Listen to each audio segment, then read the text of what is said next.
আসসালামু আলাইকুম সম্মানিত কুয়েত প্রবাসী ভাই ও বোনেরা এবং দেশে এবং দেশের বাইরে থেকে যে যেখান থেকে ভিডিওটি দেখছেন জাহিদ রিয়েল ইনফো চ্যানেলে আপনাদেরকে স্বাগতম। আবারও নতুন একটি খুবই গুরুত্বপূর্ণ ভিডিও নিয়ে আপনাদের মাঝে হাজির হলাম, যে ভিডিওটি কুয়েতে এবং বাংলাদেশ থেকে যারা কুয়েতে আসতে চাচ্ছেন নতুন, সবারই জানা অত্যন্ত জরুরি। বিশেষ করে যারা নতুন আসবেন এই বিষয়টি তাদের জন্য বেশি জরুরি। আসলে এই বিষয়গুলো আপনারা যদি জেনে বুঝে আসেন তাহলে কুয়েতে আসার পরে আপনারা বুঝতে পারবেন যে আসলে আপনারা ঠকেননি। তবে আসার পরে যদি এই বিষয়গুলো আপনারা জানতে পারেন সেক্ষেত্রে তখন আফসোস হবে। যার কারণে ভিডিওটি অবশ্যই আপনারা পুরোটা দেখবেন এবং বিষয়টি জেনে নেবেন।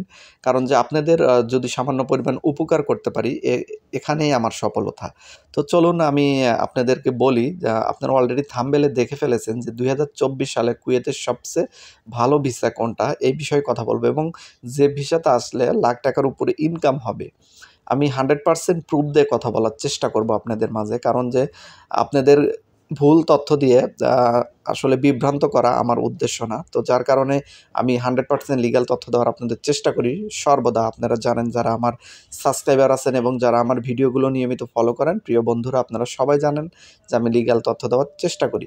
সো এজন্যই আমি আপনাদের মাঝে মানে অনেক অ্যানালাইসিস করে ভিডিওটি নিয়ে হাজির হলাম এবং কুয়েতে ২০২৪ সালে যে ভিসাটিতে আপনারা আসবেন না, ভুলেও আসবেন না, সেই ভিসাটি সম্পর্কেও শেষে বিস্তারিত আলোচনা করব। তো প্রথমে বলি, আপনারা কুয়েতে কোন ভিসাতে ২০২৪ সালে আসলে সবচেয়ে ভালো বেনিফিট অর্জন করতে পারবেন। দেখেন, কুয়েতে অনেক ভিসা ক্যাটাগরি আছে। সব ক্যাটাগরি নিয়ে যদি কথা বলতে চাই ভিডিওটি অনেক বড় হয়ে যাবে, আর সব ক্যাটাগরি নিয়ে কথা বলার প্রয়োজনও নাই। যারা নতুন আসবেন তাদের দুটি ক্যাটাগরি সম্পর্কে সবচেয়ে বেশি জানা জরুরি। সেই দুটি হতেছে আকুত ভিসা এবং আহালি ভিসা। এই আকুত আহালির ভিতরেও কিন্তু অনেক ভাগ আছে, মানে অনেক ভাগ বলতে ভিসার ক্যাটাগরির ভাগ নেই, তবে কাজের ভাগ আছে, অনেক কাজের ভাগ আছে। শুধু আহালি ভিসাতে আসলেই যে আপনি লাখ লাখ টাকা ইনকাম করতে পারবেন বিষয়টা কিন্তু মোটেও এরকম নাই। আবার আকুত ভিসাতে আসলেই যে একবারে শুধু টাকাই ইনকাম করতে পারবেন না, কষ্টেই জীবন পার হয়ে যাবে বিষয়টা কিন্তু মোটেও এরকম নাই। তবে আহালি ভিসার ক্ষেত্রে ভিসার মানে কাজের অনেক মানে তারতম্য আছে। আহালি ভিসাতে প্রচুর পরিমাণ ডিফারেন্স কাজ পাওয়া যায়। ডিফারেন্স কাজ বলতে আমি বোঝাচ্ছি মানে অনেক রকমের যে প্রাইভেট সেক্টরের কাজগুলো বলেন, কেউ ইঞ্জিনিয়ারিং, কেউ কম্পিউটার, কেউ বা মেকানিক্যাল, কেউ বা আবার ওয়েল্ডিং কাজ, কেউ আবার ফ্রিজের কাজ, কেউ সেলাই কাজ, কেউ মানে ভ্যারাইটিস যেগুলো কাজ আছে প্রত্যেকটা সেক্টরে কিন্তু আহালি ভিসা আছে। তবে তবে আকুত ভিসার ক্ষেত্রে সাধারণত দুটি ক্যাটাগরিতে আকুত ভিসাগুলো পাওয়া যায়। সেটা হলো, এক নম্বর হলো ক্লিনার ক্যাটাগরিতে এবং ২ নম্বর হচ্ছে লেবার ক্যাটাগরিতে বা সিকিউরিটি ক্যাটাগরিতে বা অফিস বয় ক্যাটাগরিতে। এই ক্যাটাগরিগুলোতে কিন্তু আকুত ভিসা পাওয়া যায়। তবে আমি আজকে যে আপনাদের মাঝে ধারণাগুলো দেবো, এটা আহালি ভিসার মধ্যে সবচেয়ে সেরা হবে কোন কাজটিতে আসলে, কোন কাজটিতে আপনারা খুব সহজে অল্প টাকার ভিতরে আসতে পারবেন এই বিষয়টি বলবো। এবং আকুত ভিসার ভিতরেও আপনারা যদি আসেন তাহলে সবচেয়ে কোনটা ভালো হবে, কোন কাজের ভিতরে আসতে পারলে আপনার ভালো হবে, বেশি টাকা ইনকাম হবে, সেই বিষয়টি নিয়েও আমি কথা বলবো। যেহেতু আকুত ভিসার লোক অত্যন্ত বেশি হয়ে থাকে, সেক্ষেত্রে আকুত ভিসারও আমার এই বিষয়ে কথা বলা উচিত। সো আমি কথা বলবো অবশ্যই, চলুন। প্রথমে আহালি ভিসার ক্ষেত্রে আমি বলি, আহালি ভিসাতে আসলে আপনি যে কোনো কাজে আসলেই যে লাখ টাকা ইনকাম করতে পারবেন বিষয়টি কিন্তু মোটেও এমন নয়। অনেকেই বলে হয়তো বিভ্রান্ত তৈরি করতে পারে যে আহালি ভিসাতে আসা মানে লাখ লাখ টাকা ইনকাম। বিষয়টা কিন্তু মোটেও এরকম নয়। আহালি ভিসার ভিতরেও কিন্তু ভালো বেতন, ভালো ক্যাটাগরি, ভালো কাজ জানা এরকম যদি ভিসাতে আসতে পারেন সেই ক্ষেত্রে কিন্তু আপনি বেনিফিট হবেন। আমি আপনাদের যারা নতুন কুয়েতে আসতে চান তাদের উদ্দেশ্যে আমি একটি কথা বলতেছি, সেটা হচ্ছে যে আপনি কোন কাজের উপর দক্ষ, আপনি নিজে কোন কাজের উপর দক্ষ এই বিষয়টি আগে খেয়াল করুন। যে আমি এই কাজটাতে ভালো পারি। আপনি কি ইলেকট্রিশিয়ান? আপনি কি মেকানিক্যাল? আপনি কি ফ্রিজের কাজ ভালো জানেন? আপনি কি আম দর্জির কাজ ভালো জানেন? মানে কোন কাজটা আপনি ভালো জানেন? মানে আপনি যে কাজটার প্রতি দক্ষ আপনি সেই কাজটাই আপনি প্রথমে আগে কাজটা সিলেক্ট করবেন। তারপরে ওই কাজের উপরে আহালি ভিসা খোঁজার চেষ্টা করবেন। আপনি আহালি ভিসা পেলেই যে দৌড় দিয়ে চলে আসবেন বিষয়টি কিন্তু এরকম নয়। আপনার কাজের দক্ষতা থাকতে হবে। যদি কুয়েতে সফলতা তাড়াতাড়ি অর্জন করতে চান তাহলে কিন্তু কাজের দক্ষতা থাকতে হবে। আমি উদাহরণস্বরূপ বলি, ধরেন আহালি ভিসাতে আপনি ড্রাইভিংয়ে আসলেন। কোনোদিন আপনার দেশে ড্রাইভিং করেন নাই। তাহলে কি কুয়েতে এসে ড্রাইভিং করাটা আপনার জন্য এতটাই সহজ হবে?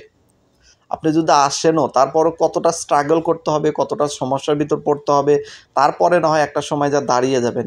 তো আপনি কি বুঝতে পারছেন এই বিষয়টা কতটা কঠিন হয়ে যাবে? আপনি যদি ইলেকট্রিশিয়ানের ভিসাতে আসেন, আপনি ইলেকট্রিশিয়ানের কাজই জানেন না, সেক্ষেত্রে কি আপনি এখানে এসে সাথে সাথে সফল হতে পারবেন? পারবেন না। আপনি ভালো কাজ জানেন হলো দর্জি, টেইলারিং কাজ ভালো জানেন। আপনি আসলেন ইলেকট্রিশিয়ানের একটা ভিসা পেলেন, আপনি চলে আসলেন। তাহলে কি আপনি সাথে, সাথে এসে সফলতা অর্জন করতে পারবেন? পারবেন না ভাই। যার কারণে এটা খুবই গুরুত্বপূর্ণ। আপনি কোন কাজটা জানেন সেই কাজটা আগে সিলেক্ট করতে হবে এবং সেই কাজের উপরে কুয়েতে ভিসা খুঁজতে হবে। কুয়েতের ভিসা পাওয়া ভাই খুবই টাফ। সোনার হরিণ পাওয়া যে কথা উদাহরণস্বরূপ, সেরকম বিষয় বাংলাদেশে সরকারি চাকরি পাওয়া মনে হয় এতটা কঠিন না যতটা কুয়েতের ভিসা, একটা ভালো ভিসা পাওয়া কঠিন। তবে ভাগ্য ভালো থাকলে এবং জায়গা মতো যদি আপনি জমা দিতে পারেন, সেক্ষেত্রে আপনি সহজে হয়ে যাওয়ার সম্ভাবনা আছে। তবে অবশ্যই আপনি যদি কুয়েতে আসেন, অবশ্যই যে কাজের প্রতি দক্ষ সেই কাজের প্রতি আহালি ভিসা নিয়ে আসেন, তাহলে আপনি মাসে লাখ টাকার উপরে ইনকাম করতে পারবেন প্রথম থেকেই। আমি প্রথম থেকে কেন বললাম, তো অনেকেই ভাই ও বোনেরা এই বিষয়টা হয়তো দ্বিমত করতে পারেন যে প্রথমে গিয়ে আপনি লাখ লাখ টাকা কিভাবে ইনকাম করবেন। আমি এই জন্যই আপনাদের বারবার বলতেছি কাজের উপর দক্ষতা দেখানোর চেষ্টা বলতেছি। যদি আপনি কোনো কাজ জেনে আসেন কুয়েতে, ইলেকট্রিশিয়ানে উদাহরণস্বরূপ ধরেন ইলেকট্রিশিয়ানে আপনি একটা ভিসা নিলেন, তাহলে আপনার সর্বনিম্ন বেতন হবে ১৬০ দিনার থেকে ১৮০ দিনার। তাহলে যদি আপনি ১৬০ দিনার বা ৮০ দিনের বেতন পান, সেক্ষেত্রে ওখানে কত হয়ে যাচ্ছে? তাহলে ওখানে প্রায় ৬০,০০০ টাকা বা ৭০,০০০ টাকা কিন্তু হয়ে যাচ্ছে। আর বাইরে আপনি আসার পরে একটু ভাষা জানার সাথে, সাথে বাইরে পার্ট টাইম করতে পারবেন ৪ ঘন্টা। এটা কিন্তু কুয়েত সরকার থেকে অনুমতি দেওয়া হয়েছে যে বাইরে আপনি ৪ ঘন্টা পার্ট টাইম করতে পারবেন। এবং বাইরে ৪ ঘন্টা পার্ট টাইম যদি আপনি ইলেকট্রিশিয়ান বা যেকোনো কাজের উপর দক্ষ, আমি শুধু ইলেকট্রিশিয়ানদের বলতেছি, বিষয়টা কিন্তু মোটেও এরকম নয়, এরকম ভাববেন না।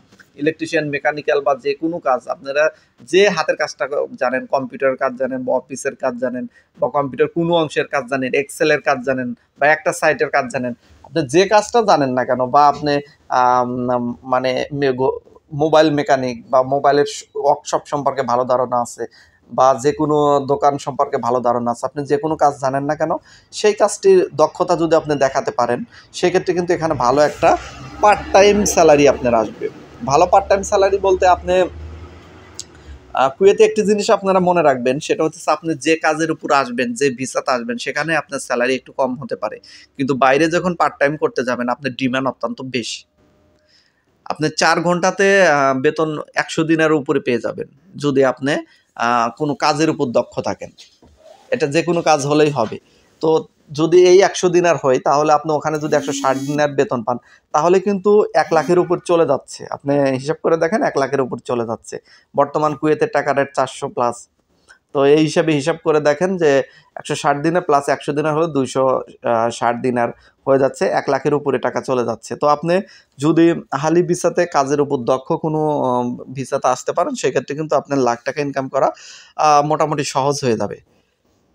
আর আমি এখন খুবই সংক্ষিপ্তভাবে কয়েকটি জায়গার নাম বলে দিচ্ছি আহালি ভিসার ক্ষেত্রে। আপনারা এই জায়গাগুলোতে আসলে খুব সহজে তাড়াতাড়ি মানে সাকসেস হতে পারবেন। সেটা হইতেছে, ১ নম্বরে বলবো হইতেছে মেকানিক্যাল, গাড়ির মানে প্রাইভেট সেক্টর যে গাড়িগুলো আছে, প্রাইভেট কার, এগুলোর মানে ঠিক করা, মেরামত করা।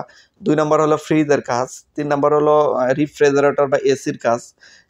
৪ নাম্বার হচ্ছে টেইলারিং বা টেইলারিং কাজ ধরেন ৪ নাম্বারে।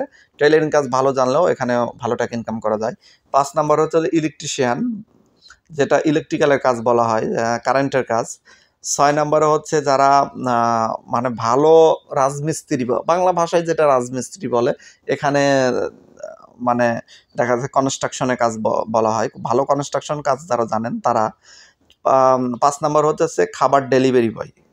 খাবার ডেলিভারি বয় হিসাবে যারা আহালি ভিসানে আসবেন, তাদের কিন্তু ভালো টাকা ইনকাম আছে। বেতনের বাইরেও কিন্তু ভালো একটা স্যালারি অ্যামাউন্ট তারা ইনকাম করতে পারবেন। তো তার ৬ নাম্বার হচ্ছে হোটেল। হোটেল বা রেস্টুরেন্টে যারা আসবেন, তারাও কিন্তু মোটামুটি ভালো স্যালারি পেয়ে থাকেন এবং বাইরে পার্ট টাইম করার সুযোগ পাবেন ৪ ঘন্টা, সেক্ষেত্রে কিন্তু ভালো টাকা ইনকাম করতে পারবেন। এছাড়াও আরও আছে কেএনপিসি। কেএনপিসিতে যারা আসবেন অয়েল কোম্পানিতে, তারা কিন্তু যদি আপনি লেবার পোস্টে না আসেন, সিকিউরিটি বা ক্লিনার পোস্টে না এসে যদি একটু উপর পোস্টে আসতে পারেন দক্ষতা দেখিয়ে, সেই ক্ষেত্রে কিন্তু আপনারা ভালো টাকা ইনকাম করতে পারবেন। তো আরও কিছু কাজ আছে আসলে, সব বিষয়ে বললে ভিডিওটা অত্যন্ত বড় হয়ে যাচ্ছে, তো আমি সংক্ষিপ্তভাবে বলে দিলাম। এখন বলি সংক্ষিপ্তভাবে ক্লিনার ভিসাতে যারা আসবেন তাদের ক্ষেত্রে। ক্লিনার ভিসাতে আমি খুবই সংক্ষিপ্তভাবে বলবো। ক্লিনার ভিসাতে বিশেষ করে ক্লিনার ভিসাগুলোর মধ্যে ক্যাটাগরি আছে হলো, দেখেন হসপিটাল ক্লিনার, মসজিদ cleaner, airport cleaner, road cleaner, তারপরে আছে হচ্ছে মার্কেট ক্লিনার। এই যে ক্লিনারের যে ধারাগুলো আছে, এই ধারাগুলোর ভিতর কিন্তু সবচেয়ে ভালো যেটা যেটা হয় সেটা হলো মসজিদ ক্লিনার আপনি আসতে পারলে সবচেয়ে ভালো ইনকাম করতে পারবেন। এখন যেহেতু বর্তমানে পরিস্থিতি কুয়েতের আগের চাইতে উন্নত হচ্ছে, তার মানে মোটামুটি যেকোনো ক্লিনার ভিসাতে আসলে ভালো টাকা ইনকাম করার সম্ভাবনা আছে। তবে ক্লিনার ভিসাতে যারা আসবেন আকুত ভিসাতে, তাদের একটু ধৈর্য ধরতে হবে। প্রথমে আপাতত 6 মাস থেকে 1 বছরের একটা প্ল্যান নিয়ে আসবেন যে এই 1 বছর বা 6 মাস আমি ধৈর্য ধরবো। অল্প টাকা ইনকাম হলেও অধৈর্য হওয়া যাবে না। তারপর ধীরে, ধীরে আপনার দক্ষতা দেখিয়ে আপনি ভালো একটা কিছু অ্যামাউন্ট তৈরি করতে পারবেন। যদি ওখানে যদি ভালো কোনো পর্যায়ে যদি টিপস পাওয়ার ব্যবস্থা নাও থাকে, বাইরে টুকটাক কাজ করে ভালো টাকা ইনকাম করতে পারবেন। ৬০-৭০ হাজার টাকা হয়ে যাবে আপনার। যারা মানে আসবেন আরকি। ১ম এই হবে না, ৬ মাস ১ বছর ধৈর্য ধরার পর হয়ে যাবে। তবে ক্লিনার কাজের ভিতরে সবচেয়ে যেটা আমি বলবো, প্রাইভেট সেক্টরে যে হেড অফিসগুলো আছে অথবা সাধারণ যে কর্মক্ষেত্র অফিসগুলো আছে, এই অফিসগুলোতে যদি ক্লিনার অথবা আপনার যদি এই যে অফিস বয় হিসেবে আসতে পারেন, যারা এই যে চা বানিয়ে দেয় অথবা আরও যে কাজগুলো টুকটাক কাজ করে, মানে বড় বড় স্যারদের মানে হাতের কাছে থাকে। তো এই কাজগুলো যদি আসতে পারেন, সেক্ষেত্রে আপনার বেতন যদি কমও হয়, ওই ক্ষেত্রে সাধারণত ৯০ দিনের বেতন হয়ে থাকে। যারা আহলি ভিসাতে আসেন ৭৫ থেকে ৯০ দিনের, এক এক অফিসে এক একটা দেয়। যদি আপনি সেখানে যদি ধরেন ৭৫ দিনেরই আপনার স্যালারিতে আসলেন ৮ ঘন্টা, আপনি যদি এসেও যদি বাইরে পার্ট টাইম ৪ ঘন্টা করেন, বাইরে আপনার কিন্তু প্রত্যেকটা মানুষই কিন্তু একটা যেকোনো একটা কাজের উপর দক্ষতা থাকে। আপনি ক্লিনার ভিসাতেও আসলেও দেখা যায় যেকোনো একটা কাজের উপর দক্ষতা আপনার আছে। কেউ কৃষিকাজে, কেউ মানে যেকোনো কাজে আপনি যে কাজে দক্ষ আছেন, মানে মানে আমি কাজ উল্লেখ করে আসলে বলতে বিস্তারিত বললে অনেক বড় হয়ে যাবে। তো যে কাজের উপরেই আপনি দক্ষ আছেন না, কারণ সেই কাজের উপরে যদি আপনি ৪ ঘন্টা পার্ট টাইম নেন, সেই ক্ষেত্রে কিন্তু ওখান থেকে প্রায় ৮০ থেকে ১০০ দিনের আপনি স্যালারি পেয়ে যাবেন। তো এখানে ৭৫ দিনের হলে ওখানে ৮০ থেকে ১০০ দিনের হয়ে গেলে সেই ক্ষেত্রে কিন্তু আপনি একটা ভালো অ্যামাউন্ট কিন্তু মানে কুয়েত থেকে কিন্তু মানে সরি আকুত ভিসা থেকেও কিন্তু পেয়ে যাচ্ছেন। তো যদি আপনি দেখেন যদি আহলি ভিসাতে যদি আকুত ভিসাতে অফিস বয় হিসেবে আসতে পারেন বা আ যদি ক্লিনারও আসেন, অফিসের হেড অফিসগুলোতে ক্লিন করে, এগুলোতে যদি আসতে পারেন, দেখেন সেই ক্ষেত্রে কিন্তু আপনার ভালো টাকা ইনকাম, ১ম থেকেই ভালো টাকা ইনকাম করার একটা সম্ভাবনা আছে। তবে ক্লিনার সেক্টরে যারা আকুত ভিসাতে আসতেছেন তাদেরও ইনশাআল্লাহ নতুন বছর যেহেতু নতুন, নতুন শুভ সংবাদ আসতেছে, আশা করি অনেক রকম শুভ সংবাদ আসবে। আপনাদের বিষয়গুলোও সরকার কর্তৃপক্ষ ভেবে দেখবে আশা করি। তো যাই হোক, ক্লিনার ভিসা সম্পর্কেও আপনাকে ধারণা দিলাম। তারপরে যেটা লাস্টে বলবো সেটা হচ্ছে কোন ভিসাতে আপনি কুয়েতে আসবেন না। এখন বর্তমান পরিস্থিতিতে ফ্রি ভিসাতে আপনি কুয়েতে আসবেন না। বর্তমান পরিস্থিতিতে যেটাকে বলে খাদেম ফ্রি ভিসা। আসলে ফ্রি ভিসা বলতে তো কোনো ভিসা নাই। সেটা হলো খাদেম ফ্রি ভিসা। খাদেম ফ্রি ভিসা কেন কুয়েতে আসবেন না সেই বিষয়ে আমি সংক্ষিপ্তভাবে বলে দিচ্ছি। আপনি খাদেম ফ্রি ভিসাতে যদি কুয়েতে আসেন, আপনি যদি বাইরে যেকোনো জায়গায় কাজ করেন, সেটা কিন্তু কুয়েত সরকার থেকে এটা কিন্তু অবৈধ। এটা কিন্তু বৈধ না। বৈধ হলে পরে আপনি যদি আসতেন, এটা মানে আসলে আমি এটা বলতাম না যে আসেন না। কারণ যে এটা হলো অবৈধ। আপনি ৪ ঘন্টা পারমিট দিয়েছে কুয়েত সরকার কর্তৃপক্ষ। এই ৪ ঘন্টার আপনি হয়তো বাইরে কাজ করলে বৈধ হতে পারে। তবে ফ্রি ভিসার ক্ষেত্রে এটা পারমিট আছে কিনা এই বিষয়ে এখনো ক্লিয়ার করে নাই। তবে হতে পারে ওইটা ৪ ঘন্টা ধরেন আপনি ফ্রি ভিসাতে ওই ৪ ঘন্টাও পেয়ে গেলেন। কিন্তু বাইরে আদার্স আপনার যে খাদেমের আন্ডারে আছেন, সেই খাদেমের বাইরে যদি কাজ করতে যান, পুলিশ আকামা যদি চেক করে দেখে যে আপনি অন্য ইয়াতে, তখন একটা ঝামেলা হয়ে যাবে। একটা ঝামেলা হইলে পারে মানে ঝামেলায় পড়াটা নতুন যারা আসবেন তাদের জন্য কতটা কষ্টকর হবে, অনেক সময় দেশেও পাঠিয়ে দেয়। তো এই ক্ষেত্রে আমি বলি যারা ফ্রি ভিসাতে আসতে চাচ্ছেন, যারা নতুন বিশেষ করে যারা ভাষা জানেন না তেমন একটা, অথবা কোনো আরব কান্ট্রিতে যান নাই অথবা কুয়েত আসেন নাই, তারা অবশ্যই ফ্রি ভিসাতে আসবেন না। তবে যারা কুয়েতে আগে ৮-১০ বছর থেকে গেছেন বা ভাষা কমপ্লিট করে গেছেন, আবার নতুন করে আসতে চাচ্ছেন, তাদের অভিজ্ঞতা অনেক বেশি ভাই। তারা এসে হয়তো এই বিষয়ে সফল হতে পারবেন, ভালো টাকা ইনকাম করতে পারবেন। তারা আসলে আসতে পারেন। তবে নতুন যারা, আমি তাদের সাজেস্ট করব আপনারা ফ্রি ভিসায় আসবেন না। নতুন যারা তারা অবশ্যই মানে যেকোনো প্রাইভেট সেক্টরে যে আহলি ভিসাগুলো দেয় সেই ক্ষেত্রে সেই বিষয়গুলোতে আপনারা আসলে সবচেয়ে ভালো হবে। আর যদি তা না পান তাহলে আকুত ভিসাতে চলে আসেন। একটু ধৈর্য ধরতে হবে। ধৈর্য ধরলে ধীরে, ধীরে সফলতা আসবে ইনশাআল্লাহ। তো আসলে বিষয়টি খুবই সংক্ষিপ্তভাবে বললাম। তারপরও আসলে অনেক বড় হয়ে গেল। কিছু করার নাই। আশা করি ধৈর্য ধরে আপনারা পুরো ভিডিওটা দেখবেন। তো সবাই ভালো থাকবেন। আজকের মতো আমি এখানেই বিদায় নিচ্ছি। আল্লাহ হাফেজ।